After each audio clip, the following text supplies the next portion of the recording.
नमस्कार दोस्तों, मैं दीपक कौशिक मेरे YouTube channel RPSC online classes में आप लोगों का स्वागत करता हूं। आज मैं आप लोगों के लिए एक नया टॉपिक लेके आया हूं।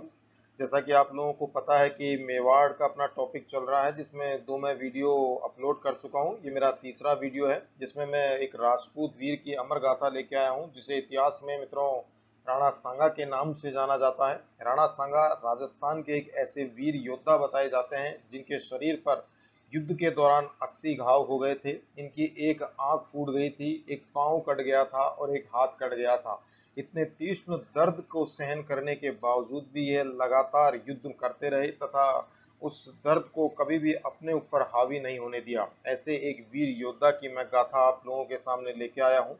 ये जो वीर योद्धा हैं ये पूरे राजस्थान ही नहीं पूरे हिंदुस्तान के गौरव हैं। और अपने जीते जिंदा इन्होंने कभी भी मुगलों को अपने देश के अंदर आने नहीं दिया। लगातार लड़ते रहे, अंत में धोखे के कारण इनकी मृत्यु हो गई। इनको जहर पिला दिया गया जिस कारण से इनकी मृत्यु हुई। ऐसे ही एक वीर योद्धा की मैं आप लोगों को गाथा सुनाने आया हूं, जो कि एक अंतिम हिंदू शासक थे। लगभग 16वीं शताब्दी के एक अंतिम हिंदू शासक थे, जिनके अंदर या जिनके अंतर्गत राजस्थान की लगभग सभी देशी रियासतें एकत्रित हुई और एकत्रित होकर मुगलों को देश से बाहर खदेड़ने का जोर लगाया। इनके पश्चात कभी भी इतनी बड़ी एकत्रित नहीं हुए, जितने भी देशी राजा थे कभी भी इतने ज्यादा एकत्रित नहीं हो पाए। ऐसे थे हमारे राणा सांगा। अभी राणा सांगा की मैं गाथा लेके आया हूँ मित्रों, जो कि आप लोगों के रीट के एग्जाम तथा राजस्थान पुलिस के एग्जाम दोनों में बहुत महत्वपूर्ण भूमिका निभाती है। इसके साथ साथ आप लोग मेरे इस चैनल को लाइक एंड सब्सक्राइब भी कीजिए तथा साथ में कमेंट भी कीजिए। आप लोग जैसे ही सब्सक्राइब करेंगे तो मैं जितने भी वीडियो अपलोड करूंगा उसका नोटिफिकेशन आप लोगों के पास डायरेक्ट पहुंच जाया करेगा और आप लोग आसानी से मेरे इस चैनल को देख सकेंगे। इससे आप लोगों के ज्ञान में वृद्धि होगी। चलो दोस्तों, अपन आगे चलते हैं राणा सांगा की तरफ। जय हिंद, जय भारत, जय राजपूताना। ये आप लोगों के सामने छोटी सी स्क्रीन के ऊपर मैंने ये नक्शा बनाने का प्रयास किया है, जो कि राणा सांगा के बारे में जानकारी देता है। राणा सांगा का इतिहास यदि अपन देखते हैं मित्रों, तो मेवाड़ के राणा रायमल के ये पुत्र बताए गए हैं। मेवाड़ के राणा रायमल के पुत्र बताए गए हैं। राणा सांगा को समझने से पहले रायमल को समझना जरूरी है, क्योंकि रायमल के ही यह पुत्र थे। तो रायमल से ही इनका लिंक जाता है। कहा जाता है मित्रों कि रायमल की कुल 11 रानियां थी। लगभग इनके 13 पुत्र बताए गए हैं तथा 2 पुत्रियां बताई गई हैं। इन 13 पुत्रों में से मुख्य जो पुत्र थे वह 3 पुत्र मुख्य बताए गए, जिसमें सबसे बड़े थे पृथ्वीराज सिसोदिया, दूसरे थे अपने जयमल और तीसरे थे अपने राणा सांगा। तो इस प्रकार से 3 पुत्र मुख्य बताए गए। पहले थे पृथ्वीराज सिसोदिया, दूसरे थे जयमल और तीसरे कौन से थे? राणा सांगा। पृथ्वीराज सिसोदिया को राजस्थान के इतिहास में मित्रों उड़ना पृथ्वीराज के नाम से भी जाना जाता है। अब इनको उड़ना पृथ्वीराज के नाम से क्यों जाना जाता है, इसके मुख्य रूप से 2 तथ्य बताए गए हैं। पहला तथ्य यह है कि ये काफी ज्यादा ख्वाबों में रहा करते थे, हवाओं में बातें किया करते थे।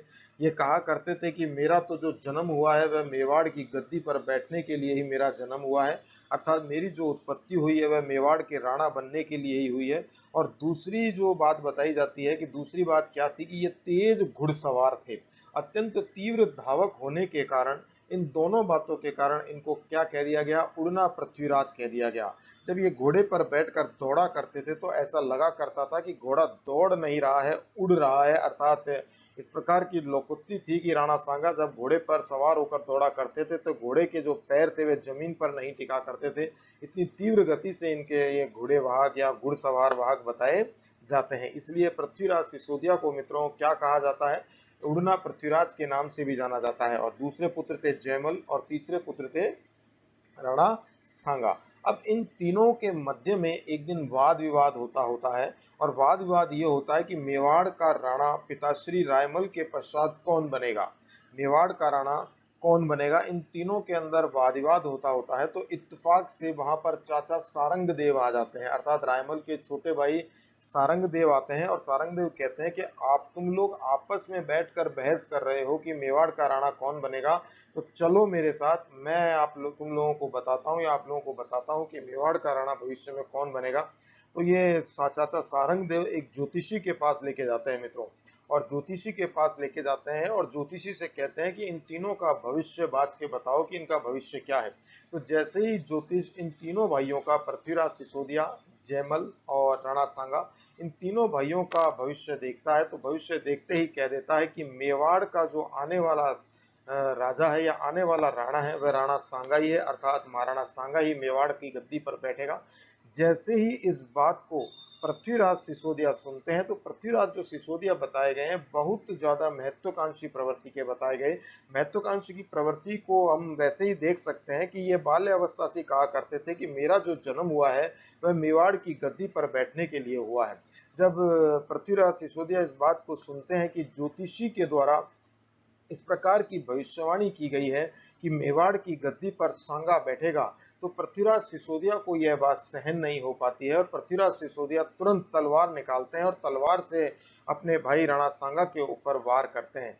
जैसे ही सांगा के ऊपर वार करते हैं मित्रों, तो सांगा थोड़ा पीछे की साइड खिसक जाते हैं, लेकिन इत्तेफाक से क्या होता है कि जो तलवार की आगे की नोक होती है वह राणा सांगा की आंख के ऊपर से आंख को काटती हुई निकल जाती है और इस आंख को काटने के दौरान उस समय राणा सांगा की एक आंख खराब हो जाती है, अर्थात एक आंख फूट जाती है।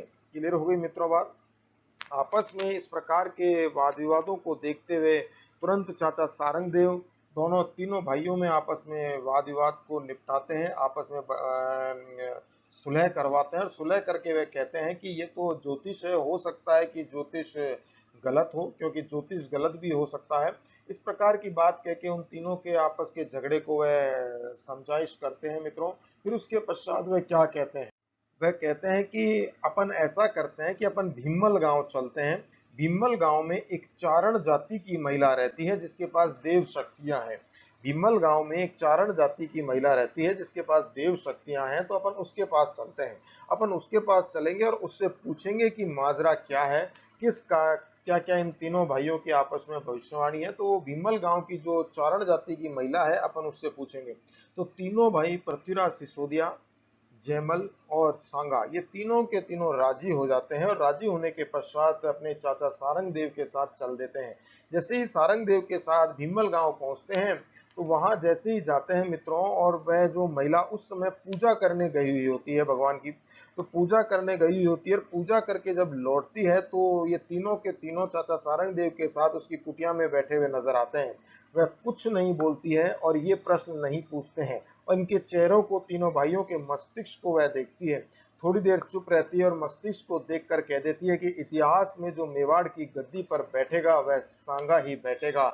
जैसे ही इस बात को अन्य दोनों भाई सुनते हैं, पृथ्वीराज सिसोदिया और जयमल, ये जैसे ही सुनते हैं तो इनका दिमाग काम करना बंद कर देता है और दिमाग काम करना बंद करता है और दोनों के दोनों भाई राणा सांगा के खिलाफ क्या निकाल लेते हैं मित्रों, तलवार निकाल लेते हैं और तलवार निकाल कर राणा सांगा के ऊपर तलवार से वार करते हैं। तलवार से वार करते हैं, जैसे ही वार करते हैं तो चाचा सारंग देव कहते हैं कि सांगा तू भाग सके तो भाग, अपनी जान बचा के यहाँ से भाग जा।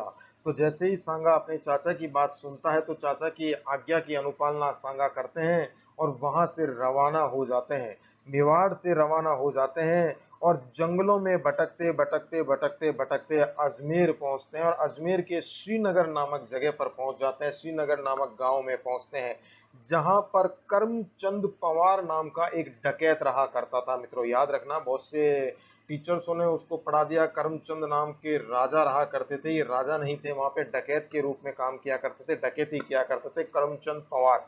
तो करमचंद जो पवार थे वहां के डकैत थे, तो वह डकैती किया करते थे। तो राणा सांगा जो होते हैं मित्रों, वह करमचंद पवार की डकैतों की जो सेना होती है उसमें शामिल हो जाते हैं और मजबूरी वश जो करमचंद जो कर्म किया करता था वही कर्म राणा सांगा भी करने लग जाते हैं, क्योंकि मजबूरी होती है, राणा सांगा को अपने भाइयों से अपनी जान बचानी थी। तो कहा जाता है कि इत्तेफाक से एक ऐसा दिन आता है जब राणा सांगा काफी थक जाते हैं, लूट का माल लेके आते हैं और एक बड़ के पेड़ के नीचे, अब पेड़ के नीचे बड़ के पेड़ का सहारा लगाकर लेटे होते हैं और अन्य जो व्यक्ति होते हैं, जो अन्य डकैत होते हैं, वह खाना पकाते होते हैं मित्रों। तो जैसे ही क्या होता है कि सूरज की जो रोशनी होती है, सूरज की रोशनी राणा सांगा के मस्तिष्क के ऊपर गिरती होती है। तो सूरज की रोशनी राणा सांगा के मस्तिष्क के ऊपर गिरती है, तो कहा जाता है कि उसी बड़ के पेड़ की जड़ में से एक सांप निकल कर आता है और राणा सांगा के मस्तिष्क के ऊपर छाया कर देता है, अर्थात सूरज की रोशनी को वह स्वयं रोक लेता है। तथा साथ ही एक शगुन पक्षी भी आ जाता है और शगुन पक्षी उसी डाल के ऊपर बैठ जाता है जिस डाल की छाया के नीचे राणा सांगा लेटे हुए होते हैं मित्रों। और वह एक गीत गाने लग जाता है कि यह जो लेटा है वह मेवाड़ का राणा है, यह साधारण मनुष्य नहीं, यह डकैत भी नहीं, यह तो मेवाड़ का राणा है, यह एक ऐसा व्यक्ति है जो इतिहास में अमर हो जाएगा। कहा जाता है कि वहां से एक व्यक्ति निकलता होता है मारू नाम का, उस व्यक्ति का नाम होता है मारू। वह जो व्यक्ति होता है वह शगुन पक्षी की आवाज को समझना जानता है कि शगुन पक्षी क्या कह रहा है, उस आवाज की हुबहू वह कॉपी कर लेता है कि यह क्या कह रहा है।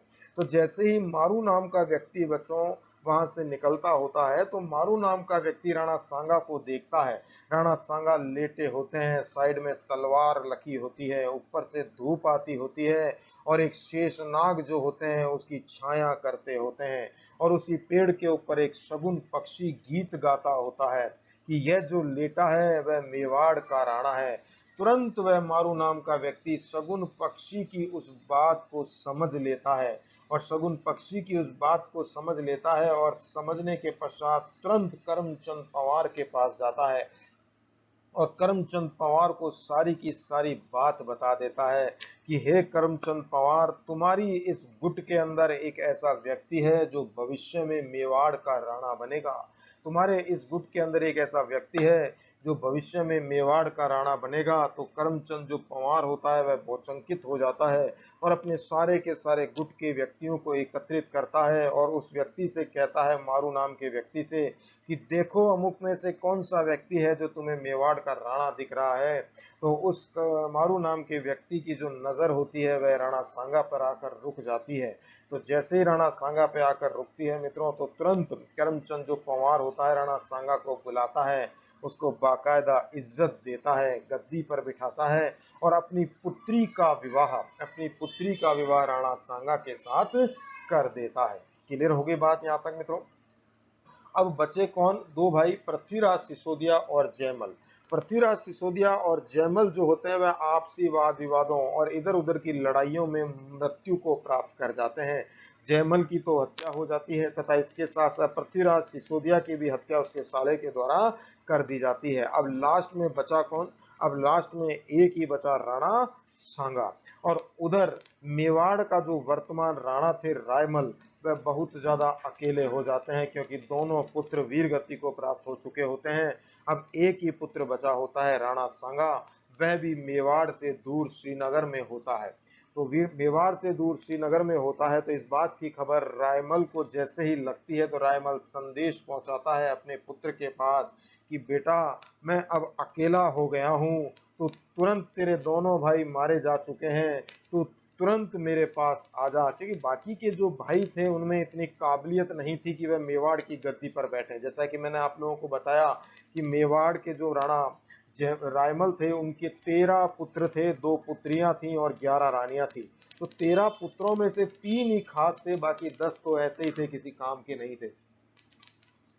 तो कहा जाता है मित्रों कि इस प्रकार से जैसे ही अपने पिता का संदेश राणा सांगा के पास पहुंचता है और राणा सांगा अपने पिता के संदेश को पढ़ते हैं, पढ़ते ही वह तुरंत घोड़े पर बैठते हैं और अपने पिता के देवरे तुरंत चौड़क चौड़क चौड़क चौड़क दौड़ते दौड़ते मेवाड़ आ जाते हैं और मेवाड़ आते हैं, अपने पिता को चरण स्पर्श करते हैं। अब अपन चलते हैं मित्रों राणा सांगा के पास, क्योंकि इससे पहले मैंने राणा सांगा का गाथा बता दी कि किस प्रकार से राणा आए।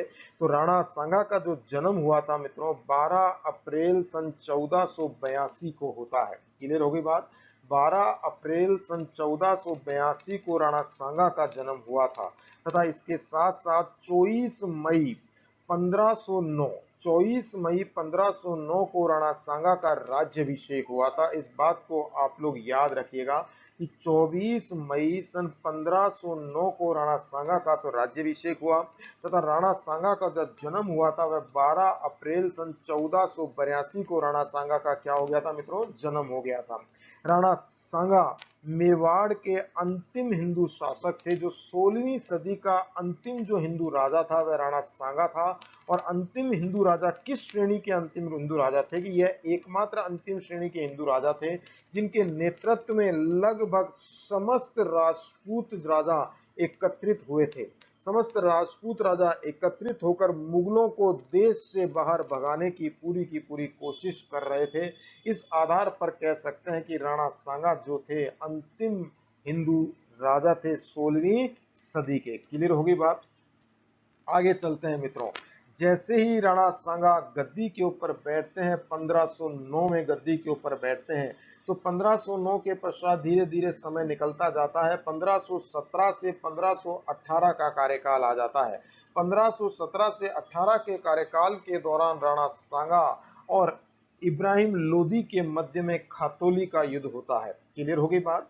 इब्राहिम लोदी और राणा सांगा के मध्य में खातोली का युद्ध होता है मित्रों।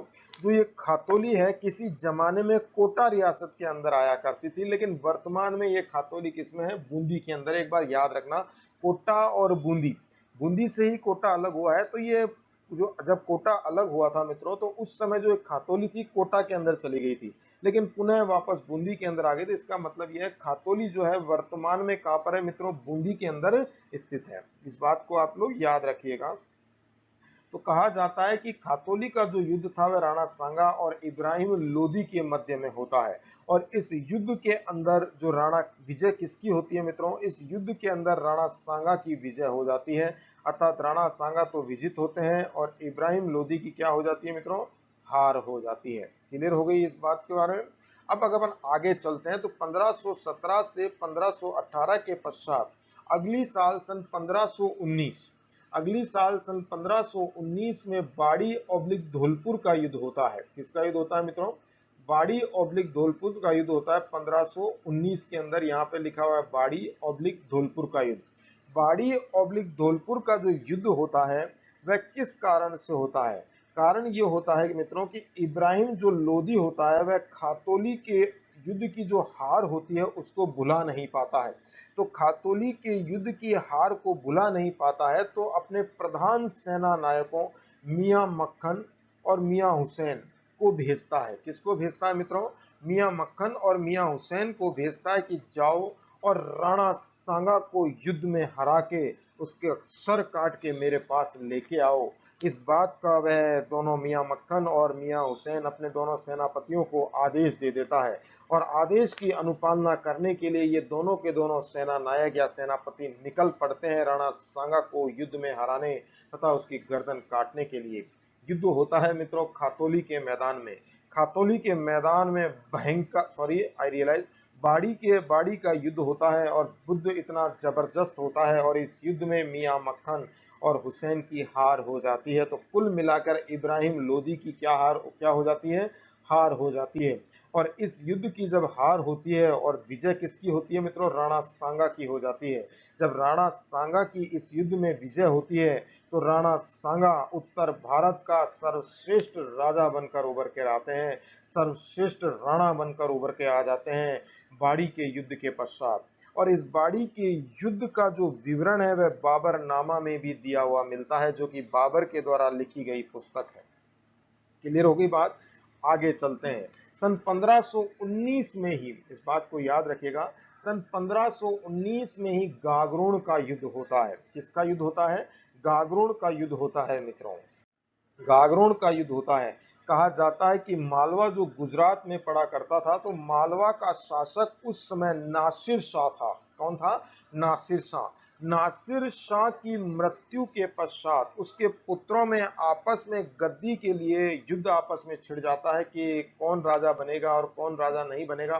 तो कहा जाता है कि चंदेल शासक मेदिनी राय, यहाँ पे लिखा हुआ है मित्रों, चंदेल शासक मेदिनी राय की सहायता से महमूद खिलजी द्वितीय, चंदेल शासक मेदिनी राय की सहायता से महमूद खिलजी द्वितीय मालवा का शासक बन जाता है। क्लियर होगी बात। महमूद खिलजी द्वितीय चंदेल शासक मेदिनी राय की सहायता से कहां का शासक बनता है मित्रों? मालवा का शासक बन जाता है। तथा मेदिनी राय महमूद खिलजी द्वितीय का उस समय खास आदमी होता है। क्लियर होगी बात। खास आदमी होता है, लेकिन मालवा के अमीरों के द्वारा महमूद खिलजी द्वितीय को भड़काया जाता है। किसके खिलाफ? चंदेल शासक मेदिनी राय के खिलाफ। चंदेल शासक मेदिनी राय के खिलाफ भड़काया जाता है और महमूद खिलजी द्वितीय की बुद्धि काम करना बंद कर देती है और महमूद खिलजी द्वितीय मेदिनी राय को देश निकाला दे देता है। जैसे ही देश निकाला देता है तो मेदिनी राय तुरंत मालवा से निकलकर राणा सांगा की शरण में आ जाता है। किसकी शरण में आता है मित्रों? राणा सांगा की शरण में आ जाता है। और राणा सांगा तो वैसे ही दिलदार व्यक्ति थे, तो राणा सांगा की शरण में आता है। राणा सांगा मेदिनी राय को बाकायदा इज्जत बख्शते हैं और गागरोन की जागीर उनको दे देते हैं। किसकी जागीर देते हैं मित्रों? गागरोन की जागीर उनको दे देते हैं। जब गागरोन की जागीर उनको देते हैं तो इस बात की खबर, इसकी खबर, इस बात की खबर महमूद खिलजी द्वितीय को लग जाती है और महमूद खिलजी द्वितीय राणा सांगा से नाराज हो जाता है और राणा सांगा के नाराजगी का बदला वह मेदिनी राय से लेना चाहता है। किससे लेना चाहता है? मेदिनी राय से लेना चाहता है। और मेदिनी राय से लेने के लिए वह सन 1519 में गागरोन पर आक्रमण कर देता है। 1519 में गागरोन पर क्या करता है मित्रों? आक्रमण कर देता है। जैसे ही गागरोन के ऊपर आक्रमण करता है तो इस बात की खबर राणा सांगा को लग जाती है और राणा सांगा तो सांगा थे, सांगा का कोई मुकाबला कर सकता था क्या? तो राणा सांगा को लग जाती है और राणा सांगा की बुद्धि काम करना बंद कर देती है और क्रोध में आ जाते हैं और तुरंत गागरोन के दुर्ग को चारों तरफ से घेर लेते हैं। कैसे घेरते हैं बताता हूँ। गागरोन को चारों तरफ से घेर रखा था किसने? महमूद खिलजी द्वितीय ने। और महमूद खिलजी द्वितीय को चारों तरफ से कौन घेर लेते हैं? राणा सांगा घेर लेते हैं। राणा सांगा घेरते हैं और महमूद खिलजी द्वितीय को पकड़ लेते हैं और पकड़कर 6 महीने तक अपना गुलाम बना के रखते हैं। आप सोचो क्या थे राणा सांगा। 6 महीने तक अपना गुलाम बना के रखते हैं मित्रों। 6 महीने के पश्चात महमूद खिलजी द्वितीय अपना एक शहजादा राणा सांगा की सेवा में पेश करता है और उस सेवा में पेश करने के बदले महमूद खिलजी द्वितीय को राणा सांगा आजाद करते हैं। इतने जबरदस्त थे हमारे राणा सांगा। और इस बात की जो सारा का सारा विवरण है हमें तबकाते अकबरी में मिलता है। किसमें मिलता है मित्रों? हमें तबकाते अकबरी में मिलता है, जो कि निजामुद्दीन अहमद के द्वारा लिखी गई पुस्तक है, याद रखिएगा। जैसे बाड़ी ऑब्लिक धौलपुर के युद्ध का विवरण हमें बाबर नामा में मिलता है, जो कि बाबर के द्वारा लिखी गई थी, उसी प्रकार से गागरोन के जो युद्ध हुआ था उस युद्ध का जो विवरण था, उस विवरण का जो युद्ध जो हुआ महमूद खिलजी और मेदिनी राय तथा राणा सांगा के मध्य जो युद्ध होता है उसका विवरण जो मिला हमें तबकाते अकबरी में मिलता है, निजामुद्दीन अहमद के द्वारा लिखी गई पुस्तक में। क्लियर हो गई बात मित्रों? अब क्या होता है, इधर जो बाड़ी का युद्ध में जो इब्राहिम लोदी की हार हुई थी, उस हार से इब्राहिम लोदी बहुत ज्यादा परेशान हो जाता है और इस परेशानी का बदला लेने के लिए इब्राहिम लोदी एक क्या बोलते हैं, एक चक्रव्यूह रचता है या एक राजनीतिक कदम उठाने का प्रयास करता है। ये देखो, ये इस प्रकार से एक राजनीतिक कदम उठाने का प्रयास करता है और कदम उठाने के प्रयास में अपने दोनों चाचा भतीजा को आदेश पारित करता है, सलाह मशुरा। तो चाचा थे दौलत खां लोदी और भतीजा था, चचेरा भाई कौन था? आलम खां लोदी। अर्थात दोनों चाचा और चाचा के बेटे, अर्थात चाचा भतीजे हो गए। तो चाचा दौलत खां लोदी और चचेरा भाई आलम खां लोदी के साथ मिलकर एक प्लान करता है और ये दोनों दौलत खां लोदी और आलम खां लोदी ये दोनों बाबर के पास संदेश पहुंचाते हैं कि हे बाबर, तुम हिंदुस्तान आओ और किसके ऊपर आक्रमण करो? राणा सांगा के ऊपर आक्रमण करो। राणा सांगा के ऊपर आक्रमण करो। राणा सांगा पर जब तुम विजय हासिल कर लेते हो, राणा सांगा पर जब तुम विजय हासिल कर लेते हो तो जो हिंदुस्तान की रियासत है वह 2 भागों में बांट देना, जिसमें दिल्ली मुझे दे देना और आगरा मेरे बच्चे को दे देना। अर्थात दोनों बाप बेटे मिलकर सौदा कर लेते हैं, दौलत खां लोदी और आलम खां लोदी। लेकिन यह भूल जाते हैं कि जब बाहर के व्यक्ति को घर के अंदर प्रवेश करवाया जाता है तो वह घर की ही थाली में छेद कर बैठता है। किसमें छेद कर बैठता है? घर की ही थाली में छेद कर बैठता है। इसलिए बाहर के व्यक्ति को घर के आपसी झगड़ों में शामिल नहीं करना चाहिए। और दूसरा, जब हम दूसरों का बुरा करने का प्रयास करते हैं तो ईश्वर अल्लाह और गॉड हमारा खुद का ही सबसे पहले बुरा कर देते हैं। कहते हैं ना कबीर की भाषा की, बुरा देखन मैं चला मुझसे बुरा न कोई। अर्थात जब मैं बुरा देखने चलता हूं तो इस संसार में मुझको मेरे से ज्यादा बुरा कोई नजर ही नहीं आता प्रभु। तो उसी प्रकार से ये बुरा करने चले थे राणा सांगा का, और बुरा किसका हो गया? इनका खुद का ही बुरा हो जाता है। अब कहा जाता है कि बाबर जब दौलत खां लोधी और आलम खां लोधी की बात को सुनता है, उनके फरमान को पढ़ता है, तो फरमान को पढ़ते ही वह किसके पास फरमान पहुंचाता है? वह राणा सांगा के पास फरमान पहुंचाता है। राणा सांगा से कहता है कि तुम मेरे साथ मिल जाओ, तुम मेरे साथ मिल जाओ और मेरे साथ मिलकर मैं इब्राहिम लोधी के ऊपर आक्रमण करूंगा और इब्राहिम लोधी को मैं हरा दूंगा, और उसके पश्चात दिल्ली तक की रियासत मेरी और आगरा तक की मेवाड़ की सीमा निर्धारित हो जाएगी। इस बात को जब राणा सांगा सुनते हैं तो एक बार को तो वह राजी हो जाते हैं, लेकिन राणा सांगा की सेना के अंदर एक सेनापति होता है सिलहदी तंवर। क्या होते हैं? सिलहदी तंवर नाम याद रखिएगा, जो कि आने वाले समय में गद्दार घोषित होता है। जो कि खानवा का युद्ध हुआ था, उस युद्ध के अंदर जो हार हुई थी राणा सांगा की, वह सिलहदी तंवर उसमें बहुत ज्यादा महत्वपूर्ण भूमिका निभाता है। तो सिलहदी तंवर उस समय राणा सांगा को क्या कहते हैं? सिलहदी तंवर कहते हैं कि सांप को यदि दूध पिलाया जाएगा तो दूध पीने के बाद वह डंक मारने के लिए हमारे पर ही लौट कर वापस आएगा। तो है राणा, सांप को दूध पिलाने से कोई फायदा नहीं है। इब्राहिम लोधी और बाबर आपस में लड़ रहे हैं तो लड़ने दो, अपने को बीच में पड़ने की आवश्यकता नहीं है। और सिलहदी तंवर की जो बात है वह राणा सांगा मान लेते हैं। और कहा जाता है, यह मैंने लिख रखा है सिलहदी तंवर, तो सिलहदी तंवर की बात राणा सांगा मान लेते हैं और युद्ध में शामिल नहीं होते हैं।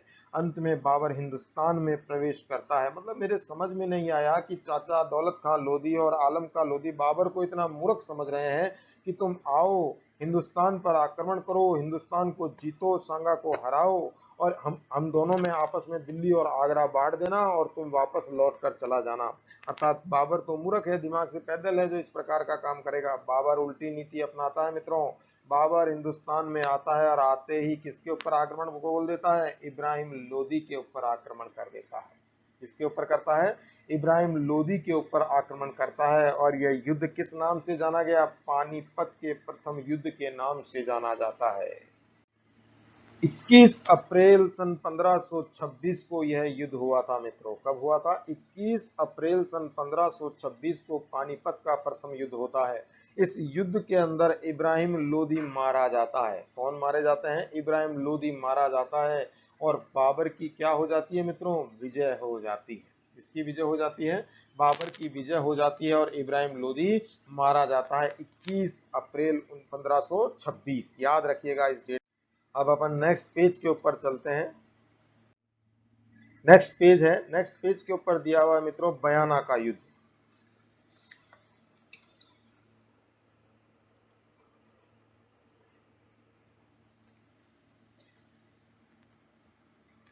बयाना का जो युद्ध हुआ था मित्रों, बयाना का जो भरतपुर में पड़ता है, बयाना का युद्ध 16 फरवरी सन 1527 को होता है।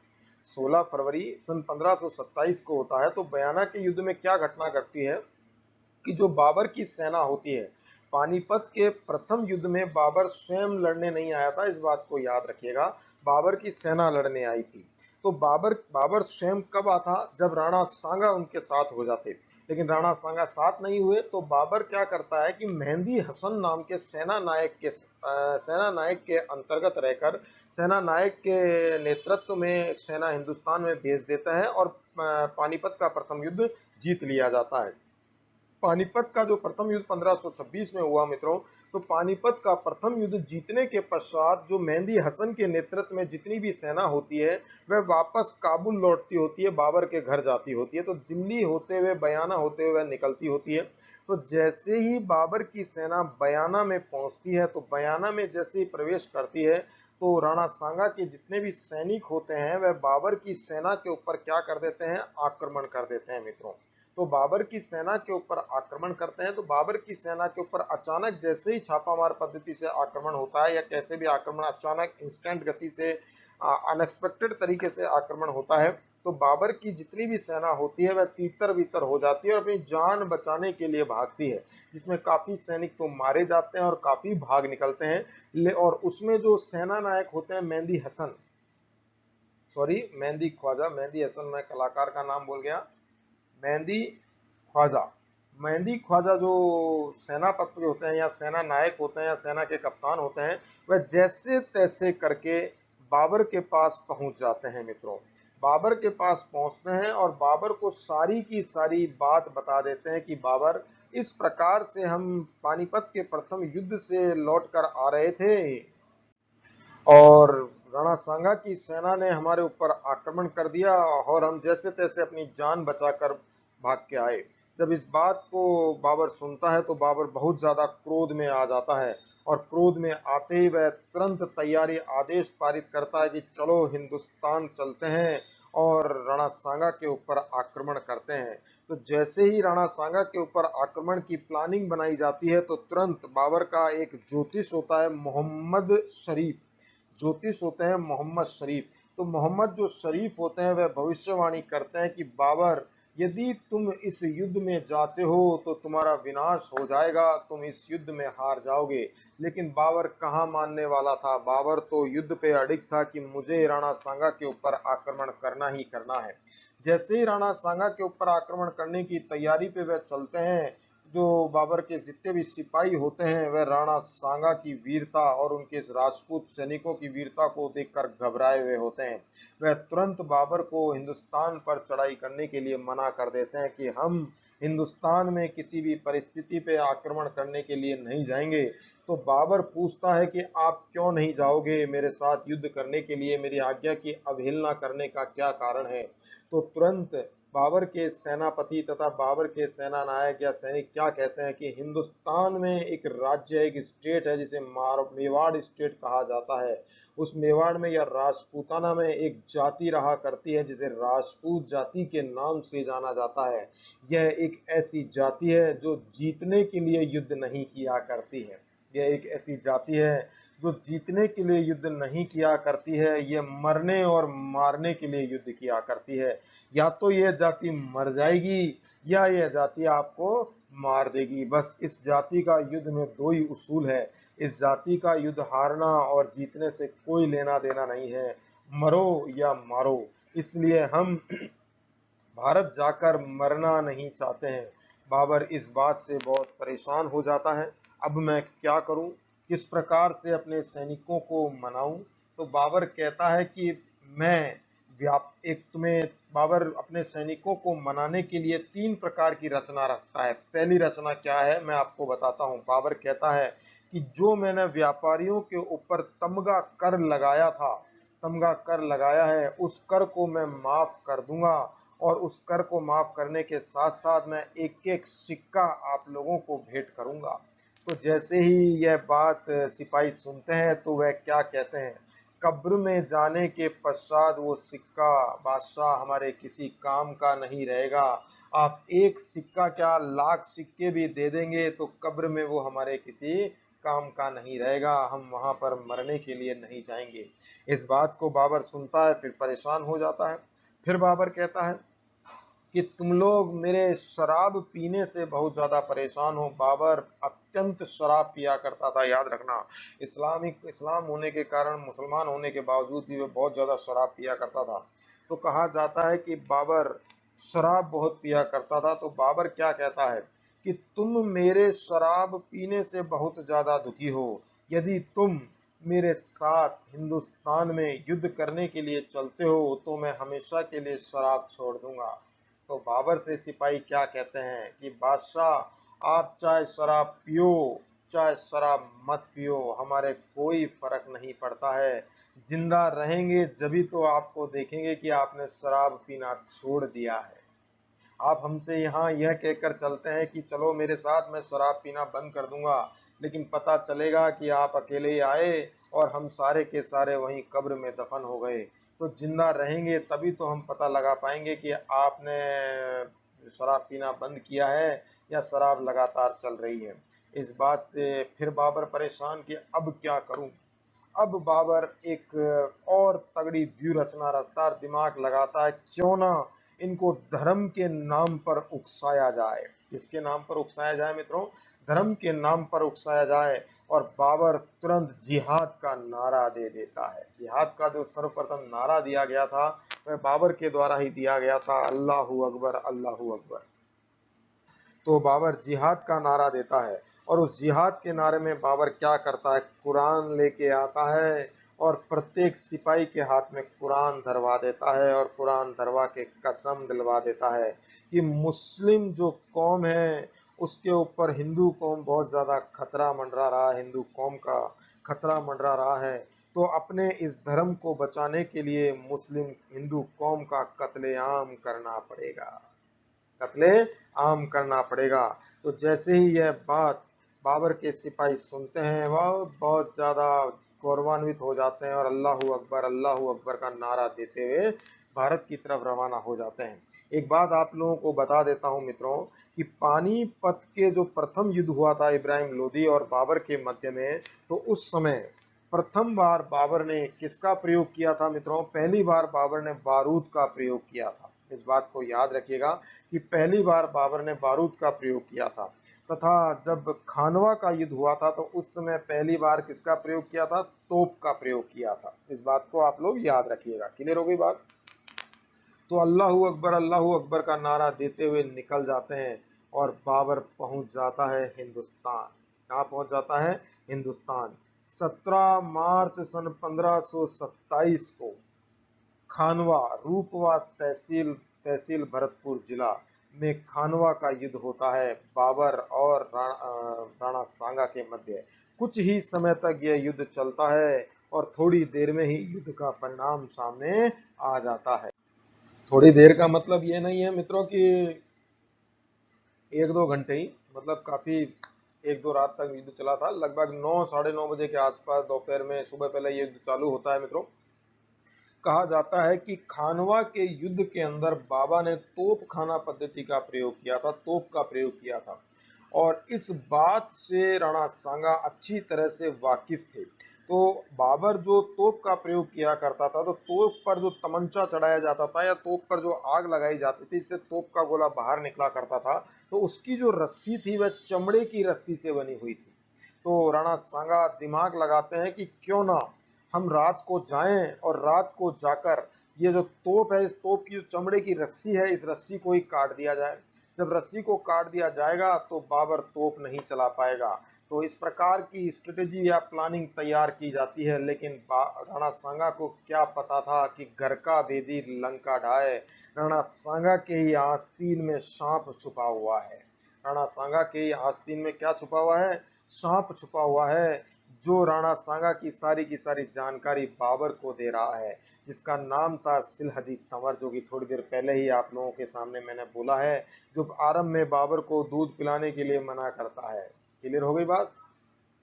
तो कहा जाता है सिलहदी तंवर क्या करता है? सिलहदी तंवर बाबर के पास संदेश पहुंचा देता है कि हे बाबर, आज रात को राणा सांगा और उसके सिपाही तेरे खेमे के अंदर प्रवेश कर रहे हैं और जो तेरी तोप है, उस तोप की जो रस्सी है चमड़े की बनी हुई है, उसको काट देंगे, जिससे सुबह तेरी हार हो जाएगी। इस बात की खबर जैसे बाबर को लगती है तो बाबर क्या करता है, उस चमड़े की रस्सी को हटाकर लोहे की जाड़ी जाड़ी जंजीरों की रस्सी बांध देता है कि ले अब आजा सांगा और इसको काट ले। जैसे ही राणा सांगा उसको जाके देखते हैं तो चमड़े की जंजीर, चमड़े की रस्सी की जगह लोहे की जंजीर की रस्सी तैयार बनी होती है। तब राणा सांगा बेचारे क्या करें, वापस लौट कर आ जाते हैं। क्लियर हो गई बात? अब आगे चलते हैं।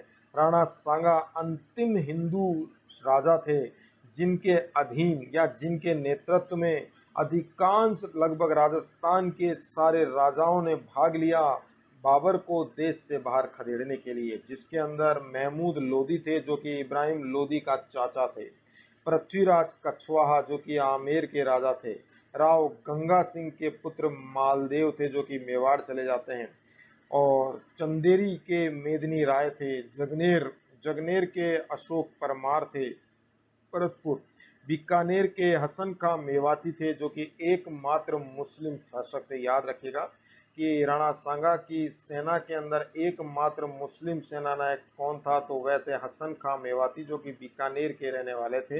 याद रखना। क्लियर हो गई बात।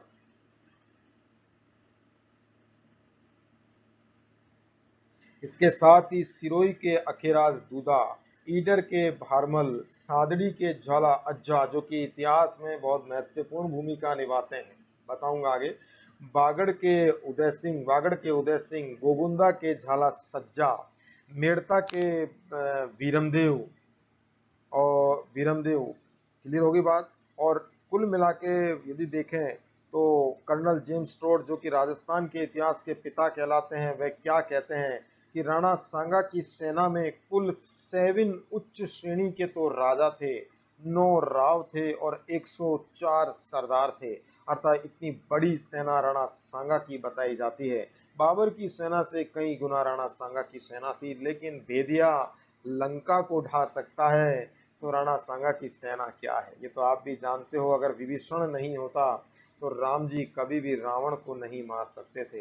तो भेदिया लंका को ढा सकता है तो फिर मेवाड़ की गद्दी क्या है या हिंदुस्तान की गद्दी क्या है। क्लियर होगी बात।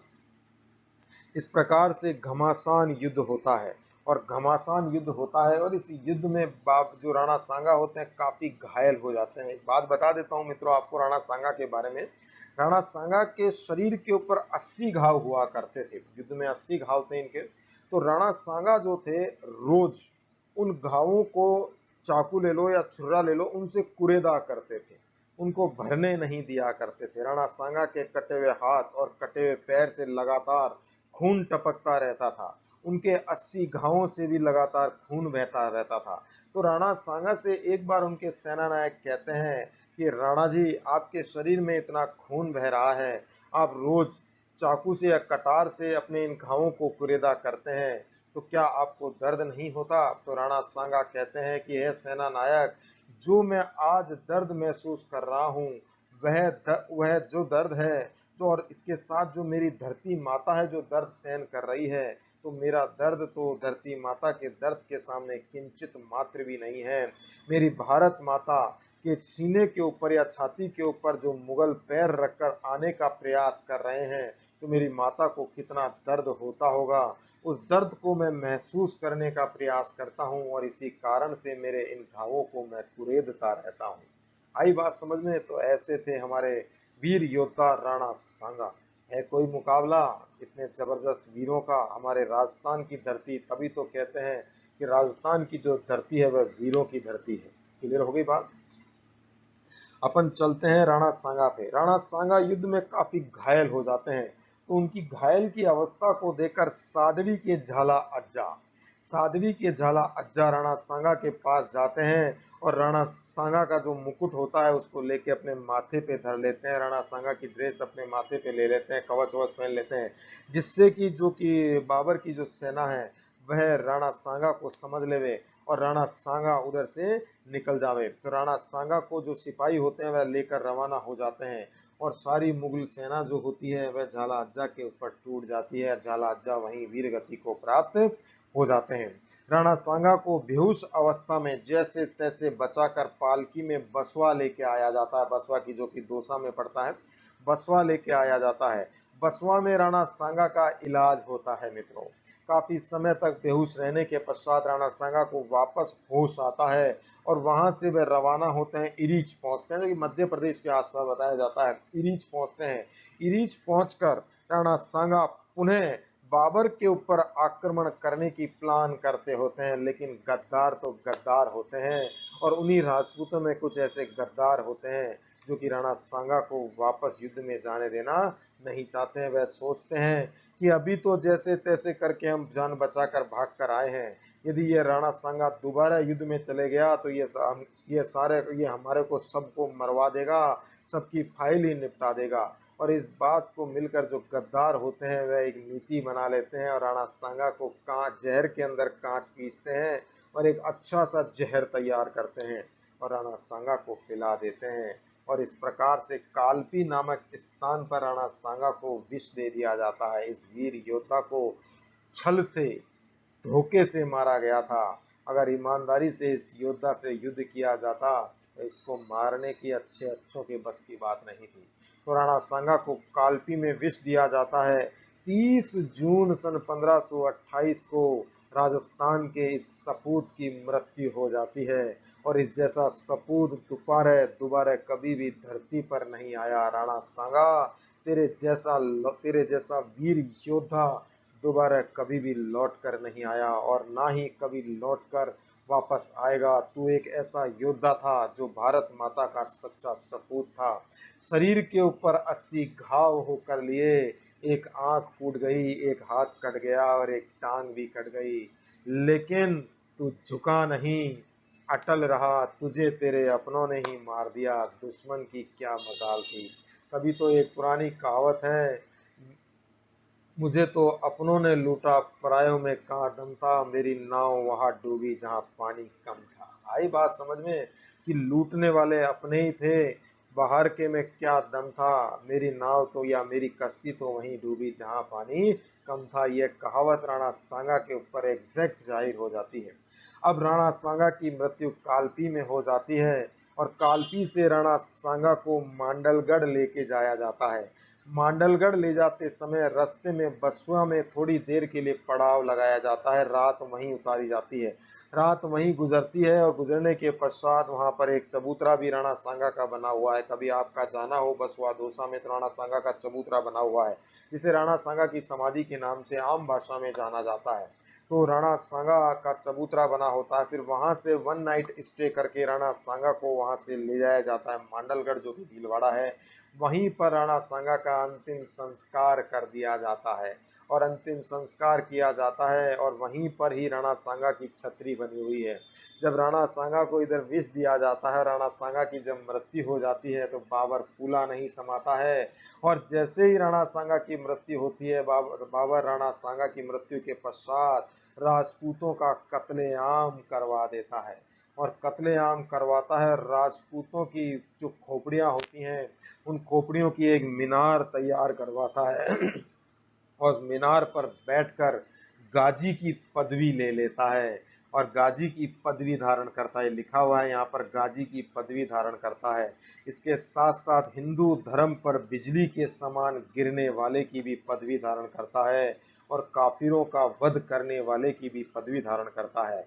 जब बाबर राजपूतों की गर्दनें काटता होता है तो उस समय जो गद्दार होते हैं, सिरोही का आखिराज दूधा और आदि 2-3 गद्दार होते हैं, वह गद्दार मनी मन में सोचते होते हैं कि आज राणा जी यदि जिंदा होते और राणा जी को हम विष नहीं देते तो आज बाबर की इतनी औकात नहीं होती कि वीर राजपूतों की गर्दनों को काट सके। राणा सांगा का नाम ही बाबर के पसीने छुड़ाने के लिए काफी होता है। ये थे हमारे इस राजस्थान राज्य के वीर राजपूत, वीरों में भी वीर योद्धा राणा सांगा, जिन्होंने अपने शरीर के ऊपर 80 घाव रखे, 80 घावों को कभी भरने नहीं दिया। इतने वीर थे हमारे राणा सांगा। तो दोस्तों, मेरे द्वारा जो आप लोगों को राणा सांगा की गाथा बताई गई है वह कैसी लगी मुझे जरूर बताइएगा। इसके साथ साथ कमेंट बॉक्स में भी कमेंट करिएगा तथा साथ ही लाइक एंड सब्सक्राइब भी कीजिएगा। आप सब्सक्राइब करेंगे तो मेरे द्वारा जितने भी वीडियो आने वाले समय में अपलोड किए जाएंगे वह डायरेक्ट आप लोगों के पास पहुंच जाएंगे। इसके साथ ही मैं विदा लेता हूं और एक और जबरदस्त राजस्थान के रणबांकुरे की गाथा आप लोगों के सामने लेके आता हूं। जय भारत, जय राजस्थान, जय हिंद।